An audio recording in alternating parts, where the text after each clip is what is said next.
There's a type of destruction that leaves no bruises, no police reports, no evidence you could show anyone. You walk into work looking the same as always. Your friends see nothing different. Your family has no idea. But inside, something has been dismantled, piece by piece, day by day. So slowly you didn't even notice it happening until you woke up one morning and couldn't recognize the man in the mirror.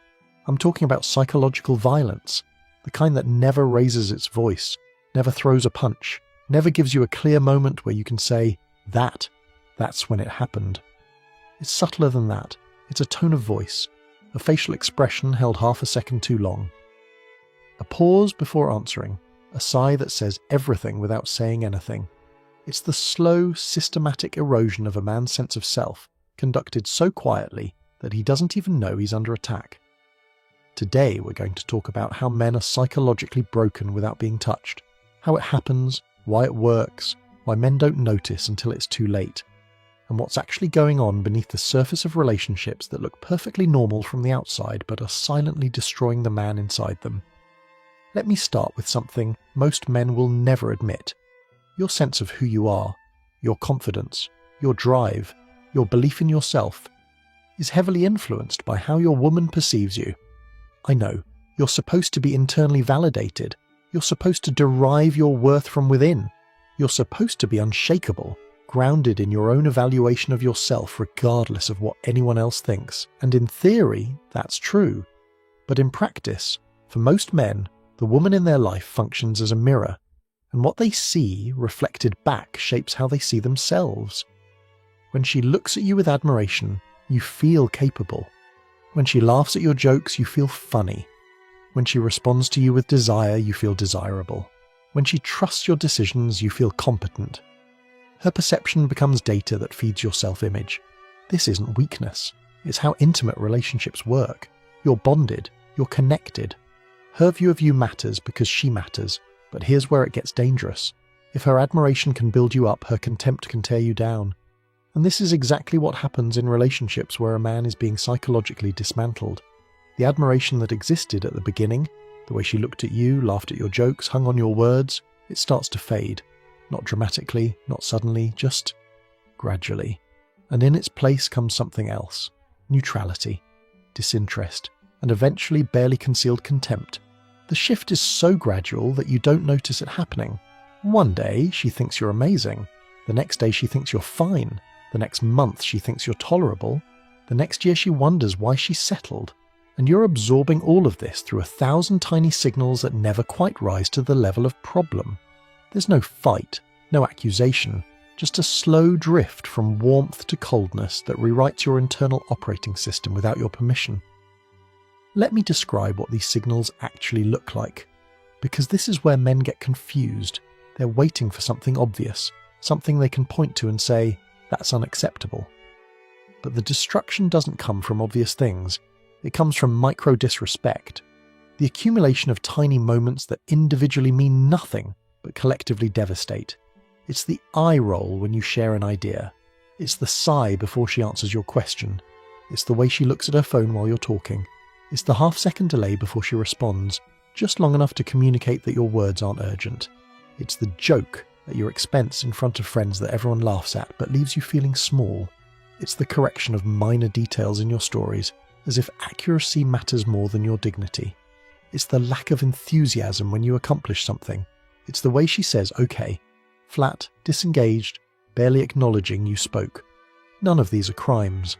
None of them justify a confrontation. If you brought any single one up, you'd sound paranoid. She rolled her eyes once and you're upset. She corrected your story and now you're offended. Each incident is dismissible. That's precisely what makes the pattern so effective. You can't fight what you can't name. You can't resist what you can't identify. And so you absorb it. Day after day, microsignal after microsignal, until your sense of yourself has been completely rewritten. Here's what's happening psychologically. In the early stages of a relationship, she gave you admiration freely. She looked at you like you were special. She laughed easily. She was impressed by things you did. This admiration functioned as positive reinforcement. It felt good. It made you feel valuable. It bonded you to her because she was a source of that feeling. Then gradually the admiration was withdrawn. Not all at once, that would be too obvious, just incrementally reduced. The laughs became less frequent. The impressed looks disappeared. The enthusiasm dimmed. And now you're in a situation where you remember what it felt like to be admired by her, but you can't access it anymore. You know it's possible because it used to happen. So you try to earn it back. You do more, you try harder, you seek her approval in ways you never did before. This is emotional conditioning.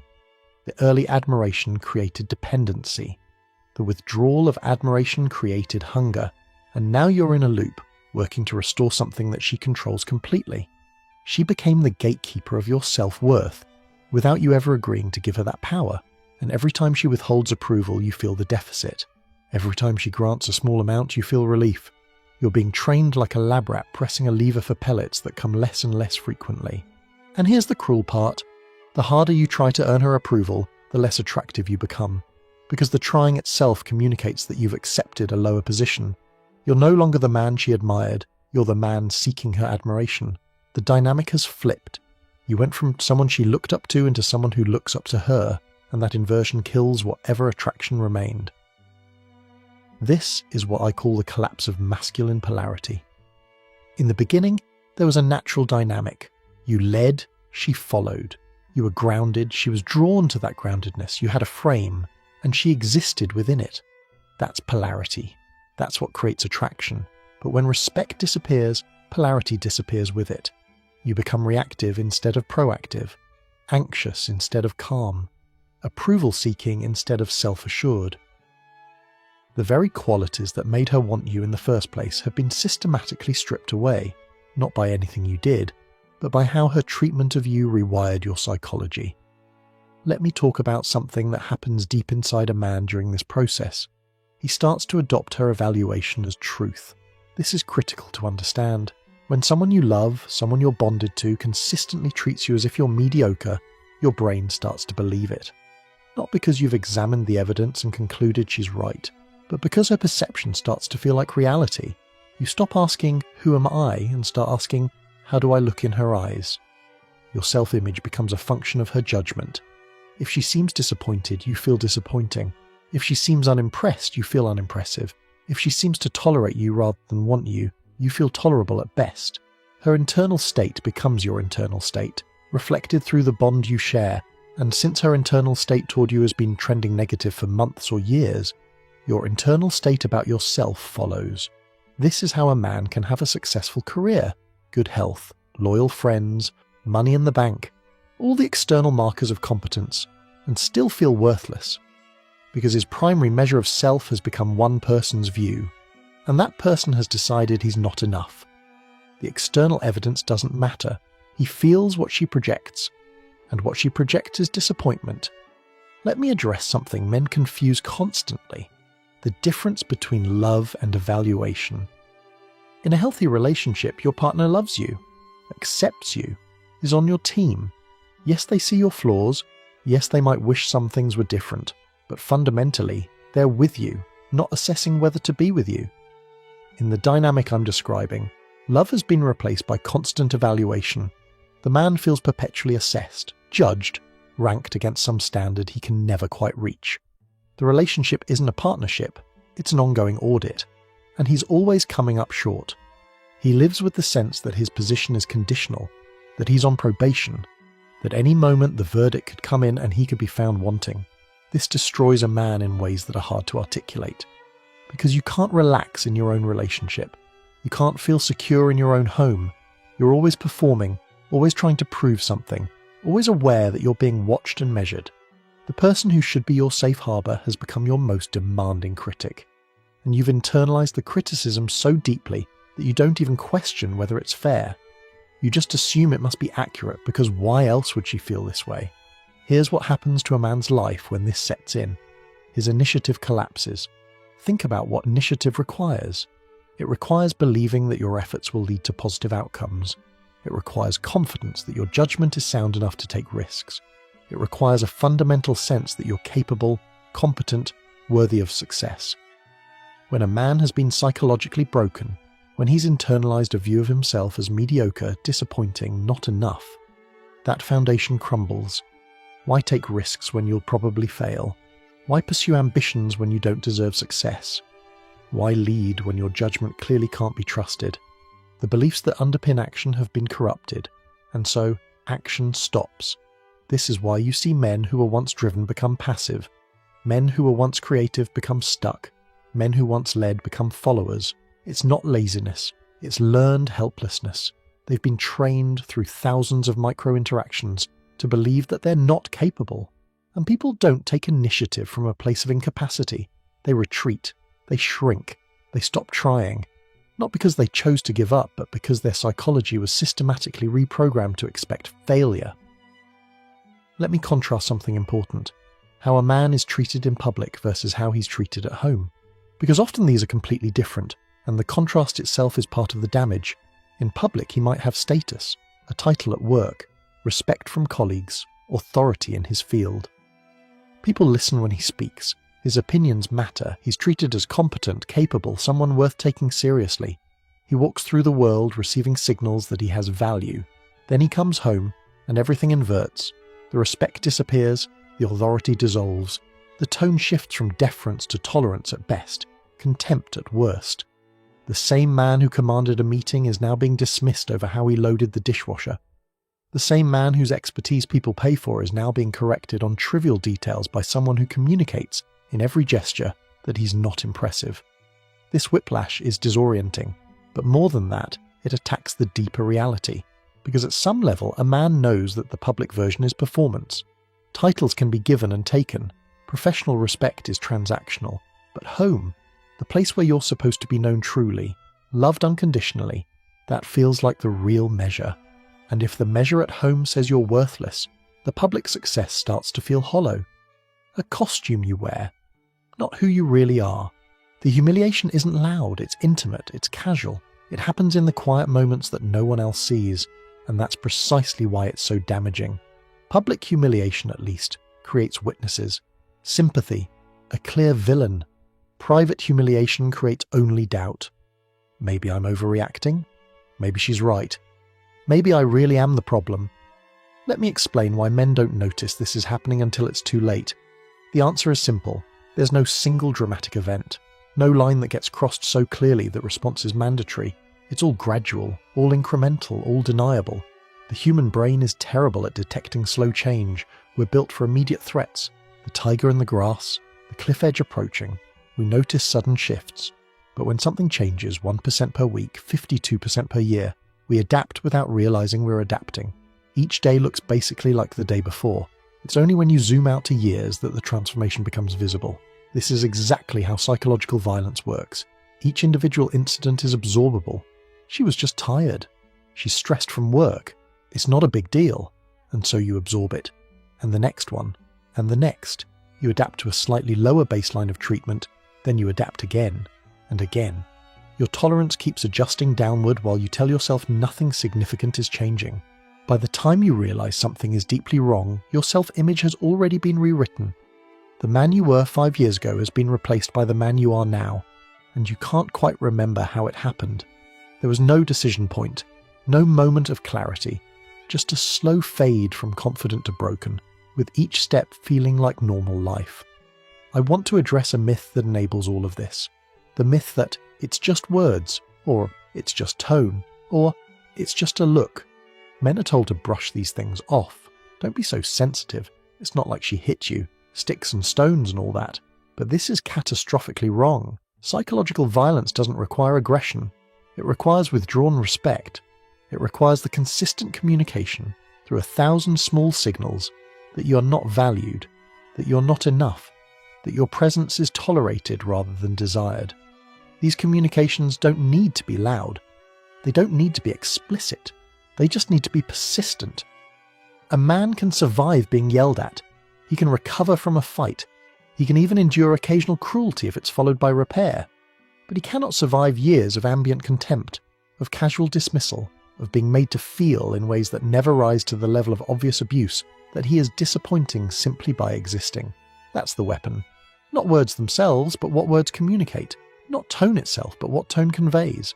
The message is, you are not enough. And when that message is delivered daily for years, it becomes belief. Here's the final stage, the trap that completes the destruction: self-blame.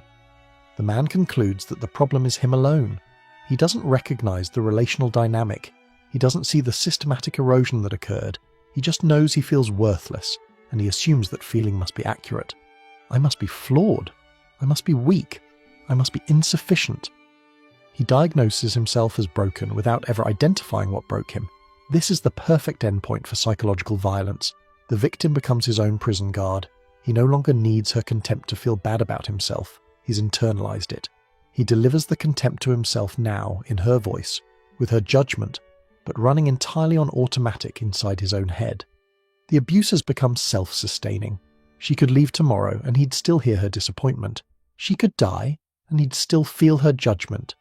The programming is complete, and here's what makes recovery so difficult. When a man has been broken this way, he doesn't even know what happened to him. He just knows he's not functioning. He's lost confidence, lost drive, lost sense of self. He might go to therapy and talk about depression. He might try medication.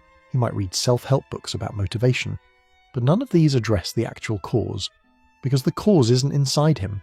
It's in a relational dynamic he was never taught to see. He'll try to fix himself while staying in the relationship that broke him. He'll wonder why he can't seem to improve despite all his efforts. He'll conclude he must be more broken than he thought. The therapy isn't working, the medication isn't working, the books aren't working. What he doesn't realize is that you cannot heal while the wound is still being inflicted. You cannot recover self-worth while living with someone who systematically erodes it. The treatment fails because the diagnosis is wrong. Let me tell you what this looks like from the outside, because you've probably seen these men without knowing what you were looking at. He used to be driven. Now he's just going through the motions. He used to have opinions. Now he defers on everything. He used to make decisions confidently. Now he second-guesses himself constantly. He used to have presence. Now he fades into the background of his own life. His friends notice he's different, but can't articulate how. His family sees him less, but doesn't question why. His colleagues watch his performance decline, but attribute it to stress or age. No one connects the dots to his relationship because the relationship looks fine from the outside. No fighting, no drama. Just two people living together who seem stable. Stable like a car slowly leaking oil. Stable like a foundation with hairline cracks. The catastrophe is already in progress. It's just not visible yet. And by the time it becomes visible, a breakdown, a collapse, a sudden exit, everyone will be shocked. I had no idea. They seemed fine. What happened?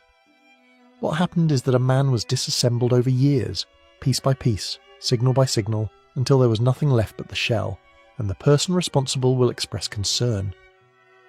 We'll wonder what went wrong with him, or maybe even comfort him as he crumbles, because the violence was invisible, because the weapon left no marks, because she can tell herself, and she might even believe it, that she never did anything wrong. Let me talk about why men are particularly vulnerable to this. Men are socialized to ignore emotional information, to be stoic, to tough it out, to not make a big deal of feelings. This serves them in many contexts, but in this context it's catastrophic, because the breakdown happens entirely in the emotional realm, and a man who's trained to ignore his emotions is a man who won't notice his own destruction until it's complete. She can deliver 1,000 contemptuous signals, and he'll dismiss each one. It's nothing. I'm being sensitive. Focus on what matters. He's outsourcing his emotional awareness to a value system that says emotions don't matter. Meanwhile, those dismissed emotions are accumulating. The psychological damage is compounding, and he's actively suppressing the very awareness that might save him. By the time the damage breaks through his suppression, by the time he can no longer ignore that something is deeply wrong, it's advanced. Like a cancer that wasn't screened for.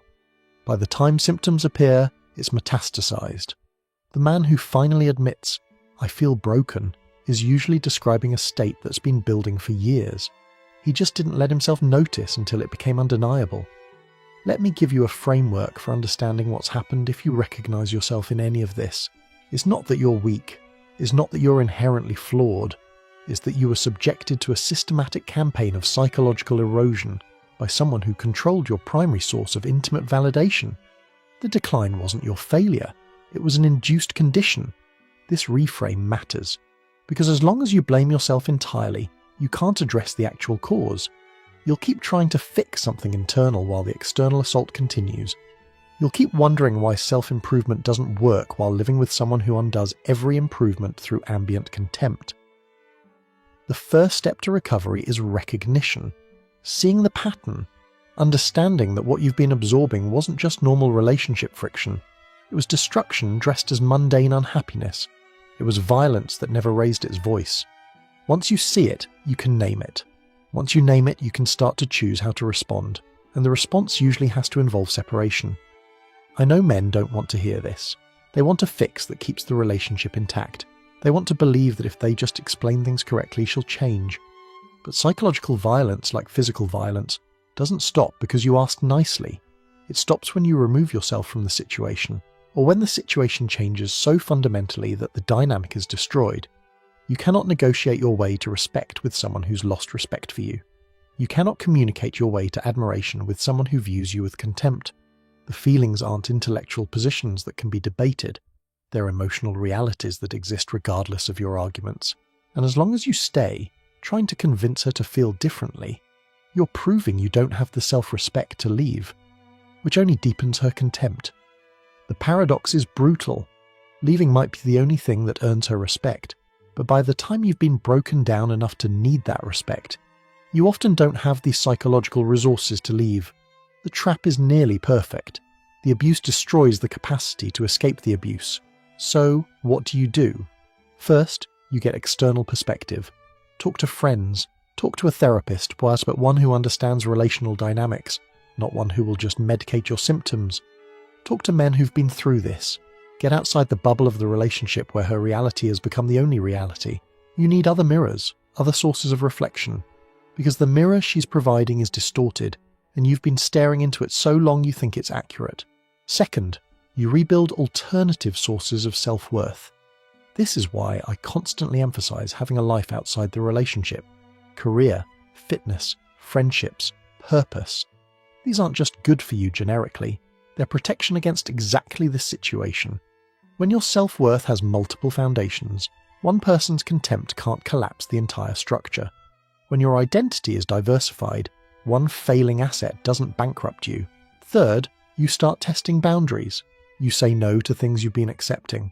Fourth, you make peace with the possibility of leaving, not as a manipulation tactic, not as a threat, as a genuine option that you're genuinely willing to exercise.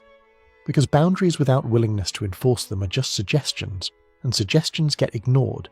You need to know, deep in your bones, that you can survive without her. That leaving, while painful, is preferable to continued erosion. Only then do you have real leverage. Only then can anything actually change. Let me close with something important. If you've recognized yourself in this video, if you feel that slow hollowing out I've described, know that the recognition itself is significant. Most men never get there. They stay in the fog, feeling bad about themselves, never understanding why, slowly declining until they hit some kind of rock bottom. The fact that you can see the pattern means you still have enough self left to save. This isn't permanent. The man you were before this relationship still exists somewhere beneath the layers of absorbed contempt. He's buried, not dead. And he can be excavated. It takes time. It takes separation from the source of damage. It takes deliberate rebuilding of the foundations that were eroded. But it's possible. Men come back from this. They reclaim themselves. They rebuild their confidence, their drive, their sense of worth. The destruction isn't destiny. It's a condition that can be reversed. But it requires action. It requires the courage to see what's happening and call it what it is. It requires the strength to leave a situation that's killing you slowly, even if leaving is terrifying. It requires the discipline to rebuild even when progress feels impossibly slow. This is the work. This is what recovery looks like. Not a single breakthrough, but 1,000 small reclamations of yourself. I have more content on recognizing these dynamics, on rebuilding after psychological damage, on choosing partners who build you up instead of tear you down. Links in the description if you need them. For now, tell me in the comments, have you experienced this? Have you felt that slow erosion I described? What was the moment you realized something was wrong? Your story might help another man see what's happening to him before it's too late. That's it for today. Stop absorbing contempt. Start recognizing patterns and understand that you deserve to be built up, not broken down.